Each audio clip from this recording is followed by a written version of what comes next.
அரசியல் சின்னத்திற்கு தடை விதித்த தேர்தல் ஆணையம். சற்று முன் நீதிமன்றமும் அதிரடி உத்தரவு. பேரதிர்ச்சியில் தவேகா தொண்டர்கள்.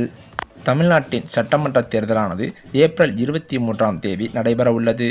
ஆட்சியை தக்க வைப்பதற்கு திமுகவும் ஆட்சியை பிடிப்பதற்கு அதிமுகவும் போராடியும் வருகிறார்கள். தவேகா நாம் தமிழர் கட்சிகளும் களத்தில் வேகம் காட்டி வருவதும் குறிப்பிடத்தக்கது. அந்த சமயத்தில் சமீபத்திய பத்திரிகை வெளியிட்டுள்ள சர்வே முடிவில் திமுக கூட்டணி ஆட்சியை பிடிக்கும் என்று கூறியுள்ளனர். தமிழகத்தில் யார் அடுத்த முதல்வராக விரும்புகிறீர்கள் என்ற கேள்விக்கு விஜய்க்கு அதிக ஆதரவு இருப்பதாக அந்த சர்வேயிலும் கூறப்பட்டுள்ளது. இந்த நிலையில் சட்டசபை தேர்தலையொட்டி தவேகா தலைவர் விஜய் நாளை கடலூரில் மேற்கொள்ளவிருந்த பிரச்சாரமானது ரத்து செய்யப்பட்டுள்ளதாக தகவல்கள் கிடைத்துள்ளது. கடலூரில் ரோடு ஷோ நடத்த அனுமதி கிடைக்கவில்லை என்றும் மஞ்சள் நகர் மைதானத்தில் பொதுக்கூட்டம் நடத்த மட்டுமே அனுமதி அளிக்கப்பட்டுள்ளதாகவும் இதன் காரணத்தினால் விஜய் தரப்பு பிரச்சாரத்தை ரத்து செய்ததாக தெரிய வந்துள்ளது. சட்டசபை தேர்தலுக்கு இன்னும் 4 நாட்கள் மட்டுமே இருக்கும் சூழலில் ஒவ்வொரு கட்சியின் தலைவர்களும் காலை, மதியம், மாலை என்று 3 நேரங்களிலும் பிரச்சாரத்தில் ஈடுபட்டு வருகின்றனர். எடப்பாடி பழனிசாமி தொகுதி வாரியாக பிரச்சாரம் செல்ல, முதல்வர் ஸ்டாலின் மாவட்ட வாரியாக பொதுக்கூட்டம் நடத்தி வருகிறார். அதேபோல உதயநிதி ஸ்டாலினும் தொகுதி வாரியாக பிரச்சாரத்தில் ஈடுபட்டு வருவதும் குறிப்பிடத்தக்கது. கனிமொழி நாடாளுமன்ற கூட்டத்தொடர் முடித்து மீண்டும் பிரச்சாரத்தில் ஈடுபட தயாராகிவிட்டார். கடலூரில் நாளை பிரச்சாரம் மேற்கொள்ள தவேகா தலைவர் விஜய்க்கு அனுமதி அளிக்கப்பட்டிருந்தது. அதே சமயம் கடலூர் மஞ்சள் நகர் மைதானத்தில் தவேகா தரப்பில் பொதுக்கூட்டம் நடத்த அனுமதி அளிக்கப்பட்டது. ஆனால் தவேகா தரப்பில் ரோடு ஷோ நடத்தவும் அனுமதி கோரப்பட்டிருந்ததாம். ஆனால் காவல்துறை தரப்பில் ரோடு ஷோவுக்கு அனுமதி அளிக்கப்படவில்லையாம். இப்படியான சூழலில் விஜய் கடலூர் பிரச்சாரத்தை ரத்து செய்திருக்கிறார். ஏற்கனவே இன்று காலை, அதாவது நேற்றைய தினம் பெரம்பூர் தொகுதியில் வீடு வீடாக சென்று பிரச்சாரம் மேற்கொண்ட விஜய் இந்த பிரச்சாரத்தையும் விஜய் ரத்து செய்திருக்கிறார். இதனால் விஜயின் மாற்று திட்டம் என்ன என்பதே தவேகா தொண்டர்களின் புரியாத புதிராகவும் கேள்வியாகவுமே இருந்து வருகிறது.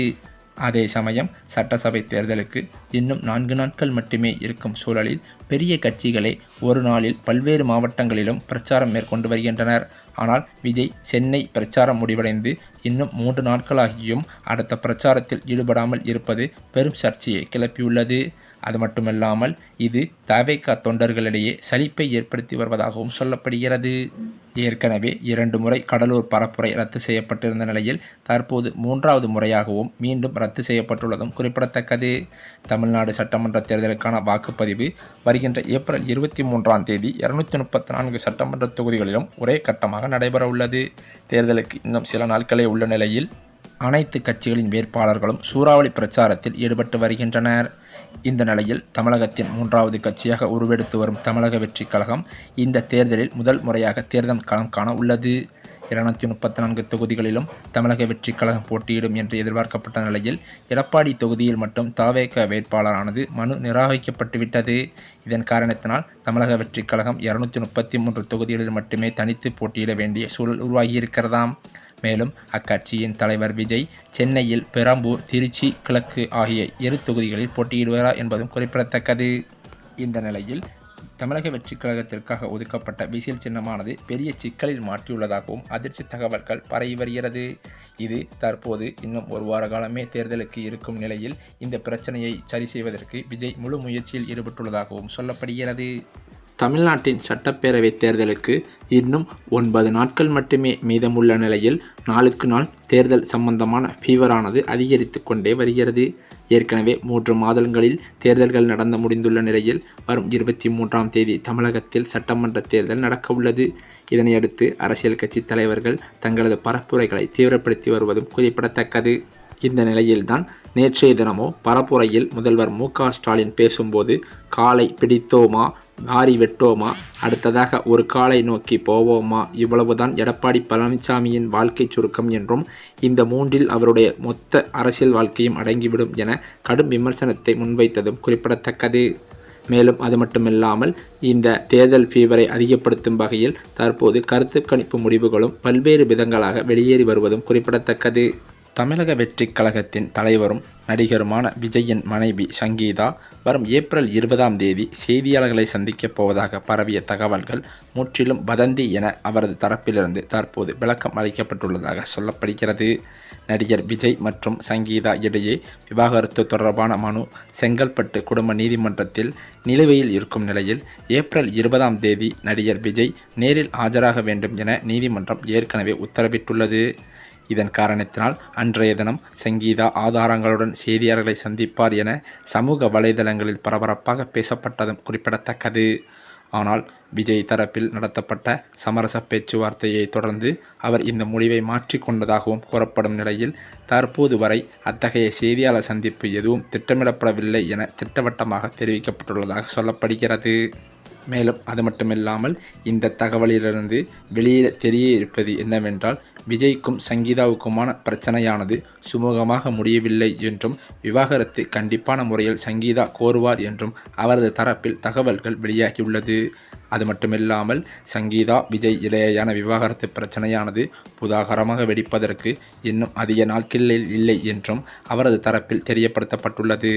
இந்த சூழ்நிலையில்தான் தமிழ்நாட்டின் வருகின்ற சட்டமன்ற தேர்தலுக்கான கருத்து கணிப்பு முடிவுகள் அதிர்ச்சியை ஏற்படுத்தும் வகையில் வெளியாகி வருவது.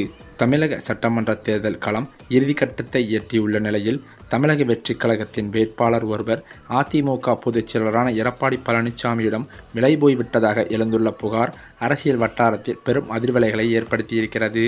தமிழக வெற்றிக் கழகத்தின் முக்கிய நிர்வாகிகளில் ஒருவரான ஆதவ் அர்ஜுனா சமீபத்தில் செய்தியாளர்களிடம் பேசுகையில் ஒரு அதிரடி குற்றச்சாட்டை முன்வைத்திருக்கிறார். தவேகா சார்பில் போட்டியிட வாய்ப்பு வழங்கப்பட்ட வேட்பாளர் ஒருவர் அதிமுக பொதுச் செயலாளர் எடப்பாடி பழனிசாமியிடம் பெரும் தொகையை பணமாக பெற்றுக்கொண்டு தேர்தல் பணிகளில் ஈடுபடாமல் தலைமறைவாகிவிட்டதாக அவர் தெரிவித்திருக்கிறார்.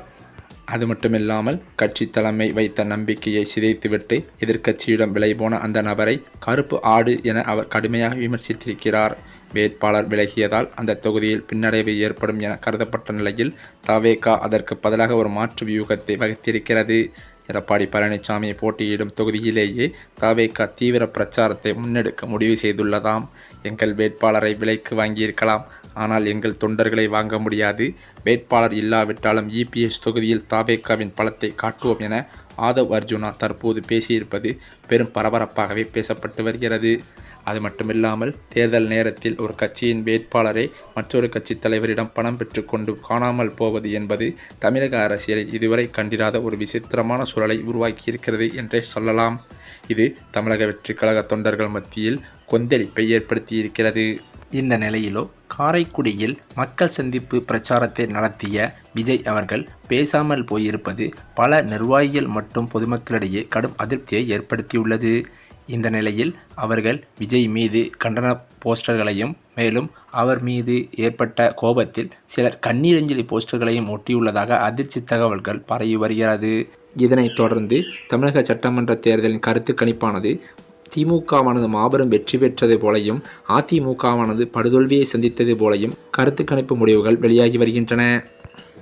ஏனென்றால் தமிழ்நாட்டில் 3வது கட்சியாக உருவெடுத்த தமிழக வெற்றிக் கழகமானது தேர்தல் ஆணையம் அவருக்கு ஒதுக்கிய சின்னமான விசில் சின்னம் தற்போது சிக்கலில் உள்ளதாக அதிர்ச்சி தகவல்கள் பரவி வருகின்றன.